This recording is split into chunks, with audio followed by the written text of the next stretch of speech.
그렇게 이제 원래 이제 그렇게 이제 어촌 낚시 나가려고 했던 건데 아까 어촌 얘기하다 말았죠. 그래서 그 장프로님 말 그 해수부에서 우리나라 그러니까 수산 자원을 좀 이렇게 보호하고 뭐 이렇게 양성하고 좀 더 풍부하게 만들기 위해서 바다 깊은 곳에 그러니까 바다 연근에 이제 인공 구조물 어초라는 거를 좀 많이 이게 군데군데 넣은 것 같아요. 그래서 뭐 간간히 말씀드리지만 고기들은 그냥 망망대해 바다밖에 없는 그런데 고기들이 있지는 않아요. 고기들은 항상 은신처 자기들이 몸을 숨길 수 있고 뭐 예를 들어서 그런 데 있어요. 그래서 구조물 그러니까 뭐 바위라든가 바위 아래라든가 갯바위 그래서 갯바위 쪽에 고기들이 있는 이유가 그런 거죠.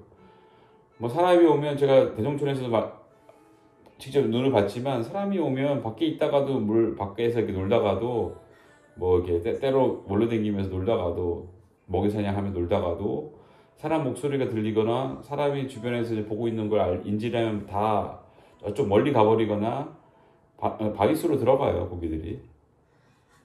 자기를 이제 본능적으로 보호하는 거죠. 그러니까 바위 밑에 들어가면 안 보이니까 일단은 숨어 있을 수 있으니까. 그리고 뭐 숨어 있는 그 이유 말고도 사냥을 하기 위해도 이게 고양이 마찬가지. 고양이들 보면 사냥놀이 할 때 잘 보면 이게 일단 그 제가 이제 그 사냥 장난감 가지고 딱 흔들고 있으면 일단은 본능적으로 어디 구조물 뒤로 가요. 구조물 자기 몸을 가릴 수 있는 구조물 뒤로 가서 몸을 낮춰요. 호복 자세로 몸을 낮추고 딱 얼굴만 들고 눈으로 째려보죠. 그 사냥감이 어떻게 움직이고 있는지 그 움직임을 째려봐요. 움직임을 째려보고 내가 단번에 뛰어나가서 제압을 해야 되거든요. 사냥이라는 게. 얘는 그걸 알아요. 고양이도 아는, 그러니까 모든 뭐 동물들이 아는 거죠. 사냥을 어떻게 해야 되는지. 고기도 아는 거죠, 고기도. 그러니까 뭐 이렇게 베스도 마찬가지. 베스도 보면 어디 뒤에 숨어 있다가 걔는 그러니까 뭐 민물고기의 거의 최상의 포식자니까 베스는 입도 크고 그래서 뭐 다 큰 고기까지도 다 그냥 입으로 삼킬 수 있는 그런 고기거든요. 베스는. 그래서 어디 뒤에 뭐 나무 뒤에라든가 어디 뭐 이렇게 바위 뒤에 숨어 있다가 쪼맨한 고기들이 이제 움직이면 딱 숨어서 보고 있다가 덮치는 거예요. 그렇게 사냥을 하는 거예요. 고기도 그렇고 고양이도 그렇고 다 동물들은 그게 본능인 것 같아요. 사냥하기 위해서는 일단은 그러니까 은신처가 아니라 뒤에 그 구조물 뒤에 몸을 숨기고 있다가 한 번에 단숨에 나가서 이제 사냥하는 거죠. 그러니까 그런 거를 이제 낚시 응용한 거라고 이제 보시면 되고, 그러니까 루어 같은 것도 이렇게 액션을 줄 때 그런 게 있어요. 이렇게 좀 어디 가다가 걸리면 살짝 넘어갈 때, 그때 이제 덮치거든요. 베스가 덮치고 이제 베스 고수 아는 동생과 하는 얘기가 딱 그 보면 보는 순간에 베스가 문다. 베스가 딱 보는 순간이 그러니까 베스 낚시 고수들은 이제 그런 걸 알겠죠. 이렇게 액션을 줄 때 뭐 지그헤드나 뭐 이렇게 지그헤드나 아니면 프리리그 같은 거 이제 보면 줄을 달아서 땅바닥을 긁으면서 이제 오면서 넘어가고 뭐 이런 액션을 주는 그런 그러니까 그 낚시 이 채비인데 그런 채비들이 그런 액션 폴링이 올라갔다가 떨어지는 그런 액션 뭐 이렇게 그게 이제 실제 고기들이 이제 움직이는 액션인 거죠. 그런 것들 보고 숨어 있다가 나가서 무는 그런 걸 노리는 게 이제 루어 낚시인 거죠. 루어 낚시인 거고 그런 액션을 고기들의 액션을 그 할 수 있도록 만든 그 진짜 가짜 미끼 그러니까 가장 근접하게 만든 그러니까 메탈 루어 같은 경우는 이렇게 당기면 릴링을 하면 메탈이 이제 쭉 물속을 오면서 마치 물고기가 이렇게 헤엄치는 것처럼 이렇게 뭐 바이브레이션도 좀 있고 뭐 이런 형태로 그렇게 해서 만든 게 메탈 루어고 뭐 이렇게 그러니까 베스 낚시에는 이제 지렁이를 웜이라고 부르거든요. 좀 지렁이 길쭉하게 생긴 걸 웜이라고 불러요. 그러니까 물고기나 지렁이 제 길쭉하게 생긴 거. 그러니까 물고기 같은 경우 길쭉하게 생긴 데가 뒤에 테일까지 달아가지고 물고기가 좀 이렇게 지느러미처럼 이런 식으로 한 게 이제 그런 거 웜이라고 부르고 뭐 외국에서 소프트 베이트인가 그러니까 좀 부드러운 물컹물컹한 실리콘 재질로 되어 있거든요. 그러니까 물컹물컹한 이제 고기 모양의 좀 이렇게 그런 그 안에 이제 바늘을 꽂아놓은 거죠. 낚시 기본적으로 그렇게 하는 거예요. 아니면 이제 생미끼를 쓰는 뭐 실제 이제 지렁이나 바다에서 뭐 개지렁이 쓰고 하여튼 지렁이를 꽂아서 바늘에다 꽂아서 쓰는 지렁이, 가장 기본이 지렁이고, 지렁이나 새우, 그리고 뭐 오징어 잘라서 쓰는 경우도 있고, 그렇게 다 있어요. 뭐 비싼 것도 있어요. 사람도 먹기 힘든 거 꽂아 쓰는 경우도 있어. 감성돔 잡을 때는 뭐 개불인가 이런 거 비싼 거 꽂아서 할 때도 있고요. 하여튼 뭐 생미끼는 되게 다양하고, 또 생미끼는 또 이렇게 일회성을 한번 쓰고 이제 이게 뭐 한번 쓰고 이제 못 쓰는 경우가 좀 많아서, 그러니까 저 같은 경우 이제 염장 참게지렁이, 일본 말로 이제 홍무시라고도 하는데, 그러니까 소금에 절여 놓은, 그러니까 참게지렁이죠. 염장 홍무시라고 이렇게 부르는데, 낚시하는 사람들 홍무시라고 부르더라고. 홍무시. 그러니까 일본 말이에요. 일본 참게지렁이를 일본어로 홍무시라고 부르는데, 저는 이제 염장 홍무시하고 지금 현재 갖고 다니는 게 염장 홍무시하고, 이제 새우도 그냥 아예 가공된 새우가 있거든요. 그래서 뭐 깐새우죠, 깐새우. 그거 이제 조금씩 잘랐으면 되니까, 그런 것들을 저는 기본적으로 항상 그 일정 정도 가지고 있으려고 해요. 왜냐하면 낚시라는 게 언제, 그러니까 뭐 제가 뭐 이동하는 동선이나 그 짬 시간에 언제든지 낚시를 할 수 있도록 저는 항상 대비를 하는 뭐 그런 입장이다. 어디 가서 뭐 낚시할 때 낚시방 가서 뭐 지렁이를 사도 되겠지만, 그런 것보다는 그냥 제가 필요할 때 항상 낚시할 수 있도록 차 안에 이제 항상 실어놓는 거죠. 차 안에 실어놓는 거고. 그래서 기본적으로 이제 좀 오랫동안 가지고 다닐 수 있는 염장 홍무시나, 그다음에 이제 뭐그 깐새우 같은 것들은 가지고 있고, 그리고 뭐 때에 따라 진짜 낚시방이 근처에 있고 낚시 좀 제대로 해야겠다 싶으면 그냥 낚시방에서 생지렁이를 사면 돼요. 어찌 됐든 간에 뭐 생지렁이가 훨씬 낫죠. 왜냐면 생지렁이 움직이거든요. 물속에서 바늘에 꽂아 놓으면 꿈틀꿈틀 하니까 뭐 확실하죠. 냄새도 나고, 진짜 그 지렁이 냄새도 나고, 지렁이가 움직이니까.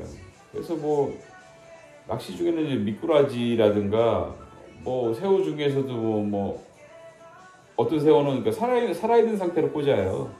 그래서 물속에 들어가서 움직일 수 있도록 이게 꽂아서 하는 낚시도 있어요. 뭐 확실하죠. 그러니까 움직이니까, 물속에서 움직이는 생물들이니까. 고기들이 뭐 평상시에 먹던 거잖아요.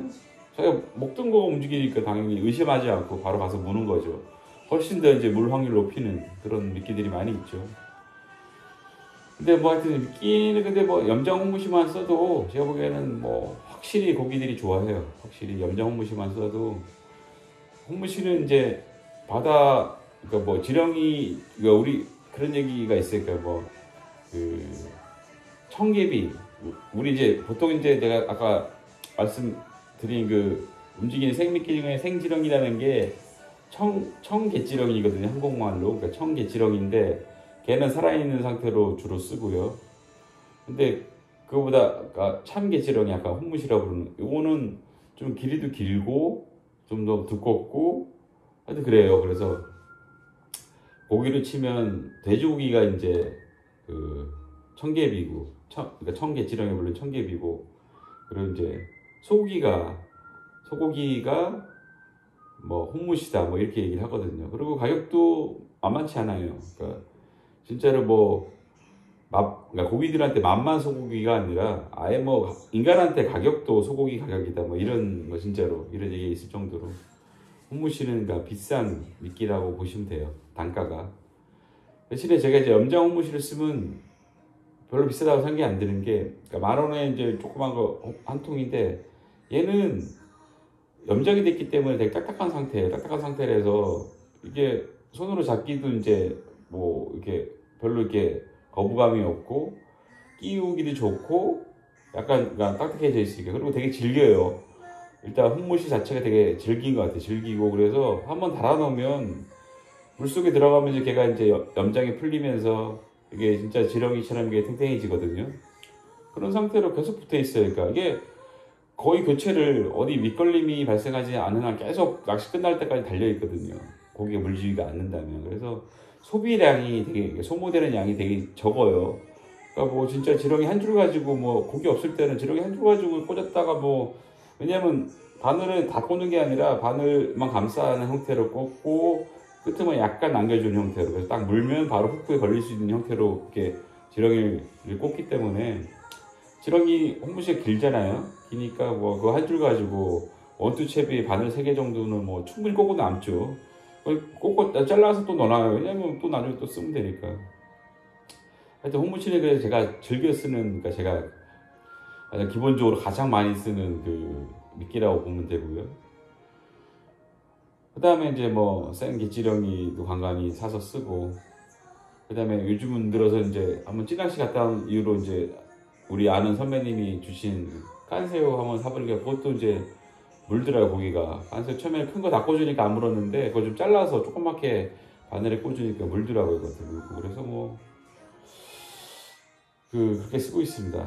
또 얘기 빠져갖고 지금 이게 빠져있는데, 그래서 결국 이제 선상 그 어초 낚시를 하려다가 물고기가 은신처로 쓰고 있는 어초 낚시, 그 바다에 우리 인간들이 띄워놓은 어초, 물론 이제 그 인공 어초도 있지만 자연 어초도 있다고는 하더라고요. 근데 자연 어초에 대해서 제가 잘 모르겠지만 하여튼 뭐 이게 뭐 그러니까 이런 거죠. 뭐 바위들이나 이런 것들이 좀 많은 지역에 그걸 이제 자연 어초라고 부르는 것 같은데, 구조물이 이렇게 자연적으로 형성된 그런 지역에 고기들이 많다. 그러니까 그런 구조물이 있는 곳에 항상 고기들이 있어요.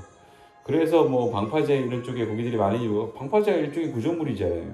방파제가 뭐그 테트라포트가 그 테트라, 그러니까 그 산발이라는 것이 이렇게 어쨌든 간에 움직이지 않도록 이게 인간들이 내려놨고 그 안에 다 물이 왔다 갔다 하잖아요. 그러니까 고기들이 충분히 그 구멍 사이로 숨어 있을 수 있는 거고, 그래서 이제 그 구멍으로 그 광파제 쪽 근처에 구멍으로 낚시를 하는 거를 구멍치기라고 부르는 거고, 구멍치기만 해도 고기들이 많이 있으니까 조그만 새끼들은 거기 안에 많이 있는 거예요. 또 새끼들은 뭐 조심성이 없어서 무모하게 잘 무는 거고, 그러니까 낚시가 구멍치기가 쉬운 거죠. 낚시가 작은 고기이고 뭐 방생을 하는 고기지만 어쨌든 간에 그 낚시라는 게 어떤 건지 뭐 애들한테 보여주거나 이럴 때는 구멍치기가 되게 유용한 낚시인 거죠. 재미가 있어요. 구멍치기 나름. 그러니까 뭐 어차피 그 고기를 내가 죽일 것도 아니고 딱 잡아서 바로 놔줄 거기 때문에, 그러니까 진짜 고기를 한동안 못 잡고 그럴 때는 구멍치기를 통해서 그 낚시에 대한 그 흥미를 계속 유지하는 것도, 저 같은 경우는 그렇게 그런 식으로 구멍치기를 활용하고 있죠. 고기가 안 잡히는데 어떻게, 고기가 안 잡히니까 뭐 구멍치기라도 해서 쉬운 방법을 통해서 그래도 고기를 얼굴에도 보는 거죠. 하여튼 뭐 그 어초 낚시를 가려고 했던 건데 뭐 타 지역에서 왔는지 모르겠지만 하여튼 그 대삼치를 예약한 사람들이 있어가지고 뭐 그 사람들이 뭐 부탁을 했는지, 그리고 최근에 또 대삼치 잡히는 날도 있으니까 선장님 고민을 좀 하시던데, 그래서 뭐 결국은 이제 대삼치를 나갔는데, 결국 저 같은 경우 빅게임 장비 어차피 사둔 게 있기 때문에 이번 시즌 개막도 하기 전에 바로 문을 닫아가 2번은 장비를 빌려서 나갔고, 만약 3번째를 나가기 위해서 장비를 낚싯대하고 그 대삼치를 잡기 위한 루어대하고 튼튼한 루어대, 그러니까 100g까지 걸 수 있는 튼튼한 루어대하고 릴 중에도 이제 되게 빠른 속도로 릴링이 이제 거의 한 바퀴 돌리면 1m 이상씩 끌려오는 드랙력도 한 25km 넘어가는 14,000번대 그 트윈파워라는 그 릴도 다 사가지고 가지고 있었는데,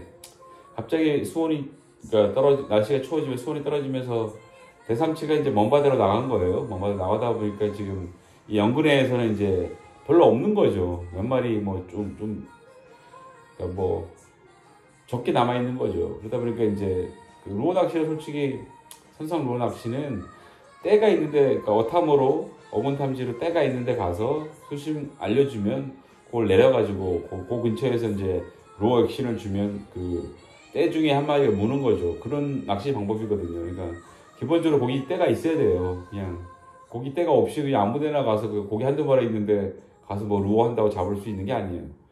선상도는 제가 보기엔 그런 거예요. 그러니까 고기 때가 있는 데를 어탐으로 해서 그 수심 알려주면 그 수심까지 이제 루어를 떨어뜨려 가지고 액션을 주면서 끌면 그 중에 이제 무는 거죠. 그 중에 한 마리에 무는 거고, 그렇게 해서 잡는 게 루어 낚시거든요. 그래서 확률이 되게 떨어질 것 같기도 하지만 때가 있으면 또 많이 잡을 수도 있는 그런 낚시라고 보시면 돼요. 근데 하여튼 그러니까 어제 목요일이죠. 목요일 새벽에 나갔는데 수요일날 밤에 갑자기 저기 이제 사무장님한테서 톡이 왔더라고요. 그래서 선장님이 이러는데 혹시 대삼시 낚시 하다가 이게 고기가 없으면 어초 낚시로 이제 열기 어초 낚시로 요새 열기 시즌이거든요. 그래서 열기라는 고기를 잡는 어초 낚시로 원래 처음에 예약하려고 했던 게 그거였어요. 저는 어초 낚시를 예약하려고 했던 건데 뭐 우리가 마치 나가려고 했던 날 대삼치를 한다고 하길래 오케이 그것도 뭐 문제 없어서 그냥 콜했던 건데 근데 하여튼 뭐 혹시나 솔직히 삼치가 없는데 다 모든 배 탄 고객들이 전부 꽝 나는 거 그런 거 되게 싫어하더라고요. 선장님은 되게 싫어해요. 왜냐면 소상낚시를 돈 내고 탄 사람들이 최소 고기를 좀 잡아가야 된다 라는 생각을 가지고 있는 거죠. 정말로 그런 생각 가지고 있다 보니까 어초 낚시를 할 수 있는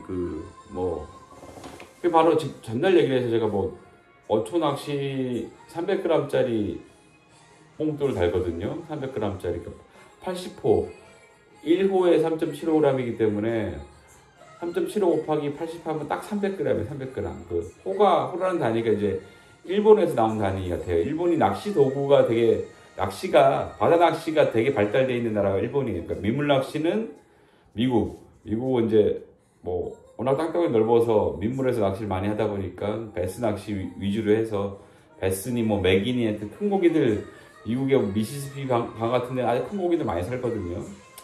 하여튼 미국은 이제 큰 강들 위주로 호수도 있고 거기는 오데오도 있고 하니까 그런 강들 위주로 미국은 민물 낚시가 좀 발달이 됐고 일본은 뭐 섬나라잖아요. 섬나라니까 바다 낚시가 발달된 것 같아요. 장비들 보면 대부분 장비들 좋은 장비들 일본 거 많이 쓰죠. 그래서 그쪽이 옛날부터 전통적으로 이제 바다 낚시를 많이 했던 나라인 거죠. 그래서 단위들도 보면 용어라든가 낚시 용어라든가 단위 그러니까 이쪽 베스 민물 낚시 쪽은 거의 다 용어들이 다 영어로 돼 있어요. 영어로 돼 있고 이쪽에 이제 바다 낚시 쪽은 이제 일본 잔재들이 좀 남아 있어요. 혼무시 이런 것들은 일본어니까요. 호 이런 것도 단위가 우리 지금 뭐 그람을 쓰지 근데 여기는 호를 쓰더라고요. 낚시 바늘도 호 1호 뭐 1호 2호 3호 이렇게 나가고 낚시 뽕돌도 뭐 호로 쓰고 그러니까 낚시대도 뭐 하여튼 뭐 다 그래요. 그러니까 낚시대도 메토 뽕돌을 쓸 수 있는 최적화된 제 낚시 원투대 같은 경우는 27이라고 써있어요. 27호 뽕돌을 꽂기에 최적화된 그 27호가 가장 최적화된 뽕돌 무게다 뭐 이런 식으로 27 다시 뭐 450 이렇게 돼 있어요. 그러니까 27은 뽕돌의 호수고 뒤쪽에 450은 그 길이죠. 낚싯대 길이. 뭐 그런 식으로. 그렇습니다. 일단 이 영상도 여기서 일단 끊겠습니다.